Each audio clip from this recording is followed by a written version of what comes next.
welcome to the Gaming Malta stand here at ICE 2024. I'm joined by Francesco Postiglione, the CEO of Casumo. Francesco, welcome. Thank you so much. Nice to see you today. Nice to see you. 2023 was a somewhat transformative year for Casumo. New C-level executives joining the company, such as yourself, and a strengthened position as well in the Spanish market, and new industry partnerships as well.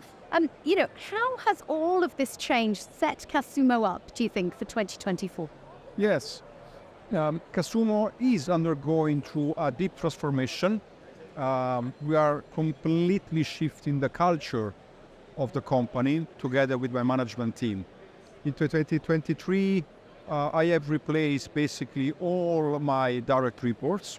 I have a brand new team today, which I believe is the best team ever I have had in my CEO life. So I'm very proud and happy to work with such a talented pool of individuals.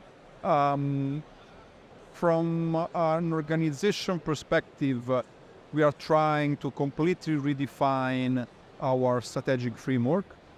The environment in which Casumo flourished years ago has deeply changed, both in terms of regulation, both in terms of product, and both in terms of technology. So the challenge we have for 2024, which hopefully we are ready to undertake, is to make sure that Casumo can now compete in a way more regulated environment, that can compete to a more modern product, and can compete to a sharper technology. A lot going on for you. Going on. Casumo has obviously always been known for its customer-centric approach to online gaming. How are you working to build the reputation of Casumo in the industry and also enhance the overall player experience? Gamification today, especially if you operate in regulated jurisdiction, it's quite a difficult achievement, let's say. The regulatory risk you incur in are very high. So what we are doing is we are shifting from a gamification concept to a more social concept, let's say.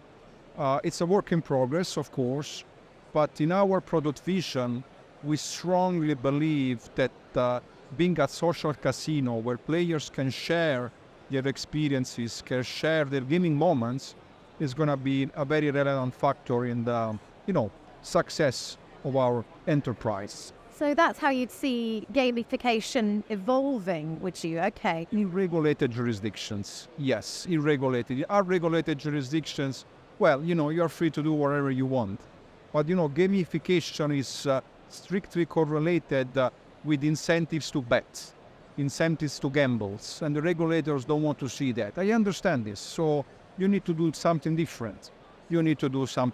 It's I would say a 180 degrees different approach for where Casumo was coming from the past. It's about enhancing, as you mentioned before, the player experience, giving a different angle than just asking for the spend. Absolutely. So it's not only the gaming experience itself that can be enhanced through bonus, rewards, social entertainment, etc. But it's a lot about operations and how you build operations around your compliance.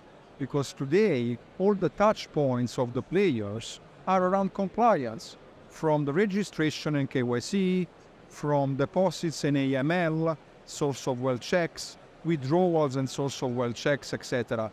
So you need really to make sure that the player experience is provided by a strong, frictionless check of the player itself, that again gives the player a smooth experience throughout the journey in your company.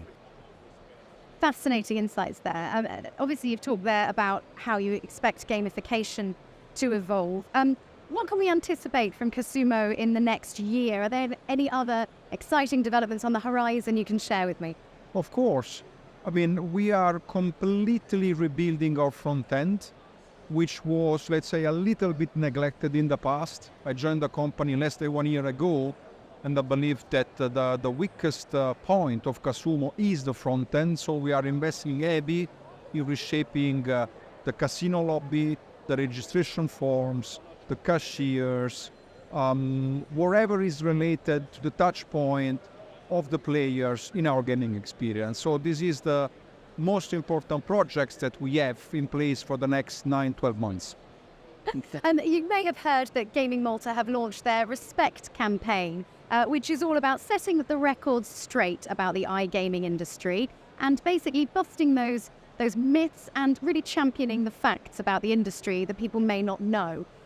In your experience, during your career, what do you think are the most common misconceptions about the industry that outsiders have? The usual ones, we ruin lives, we steal money from the people, etc., which is absolutely not true, especially nowadays. I mean, with the regulation in place, with the compliance ring fence in which you have to operate, you protect the players a lot. So I really would like to see a different approach from the regulator itself first, and then from the people. Because if the support we've got from the regulators themselves are not the right ones, how can the people trust us, So we should be treated with more respect. We reinvest a lot of resources into the countries wherever we operate in, be this marketing, workplaces, taxation, charity, sponsorships, etc. We do a lot. And on average, I believe that we invest way more than other companies, they work way more than other industries. We should get some more respect, but this respect should come first from the regulator. If it happens, then, it will cascade down to the public. So it's about getting the word out there, really, about the good work that the industry does. Yes, absolutely, yes. Francesco, it's been a pleasure speaking to you today. Thank you so much for joining me. Likewise, thank you so much.